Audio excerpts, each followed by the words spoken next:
Hello guys, আশা করি সবাই ভালো আছেন। আমরা আছি ইতিমধ্যে আমাদের এক বন্ধুর কাছে। দোস্ত, ওই দিনের ঘটনাটা তুমি বলো। ওই দিন হিসামের মেয়ে দেখতে গেছেন নাকি, কী করছেন এটা বলো। ও কম আচ্ছা, এটা তো কোনো সমস্যা নাই, আমরা জানি বিষয়টা। আবার তোমার কাছ থেকে জানতে চাই ওই দিনের এই যে হিসামের যে মেয়ে দেখতে গেছি, পরে কি ঘটনা হইলো, কি আসে বিষয়টা কও। হিসাবে পছন্দ হয়েছে। মেয়ে দেখছে? দেখছি। মেয়ের বাড়ি কোথায়? এর বাড়ি হচ্ছে ইলিশেরি। এ গেছে কেটা? মির্জা গেছে, হিসাম গেছে, আর রকিব মামু গেছে। শুভ গেছে লাগে।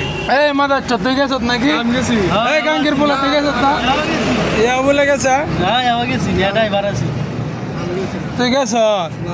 তুই এনে রোদের মাঝে না কারো তুই গেছত না? এখানে গেছত এই ক্যামেরা তোর কই তুই না?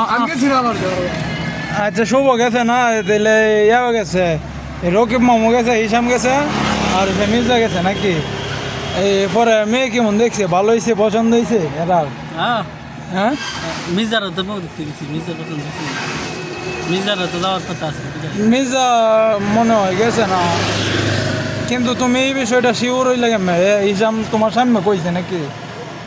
হ্যাঁ হ্যাঁ, ঠিক আছে। আজকের অনুষ্ঠানটা এই পর্যন্ত হয়। সাধারণ কথায় ব্লগটা শেষ হলো।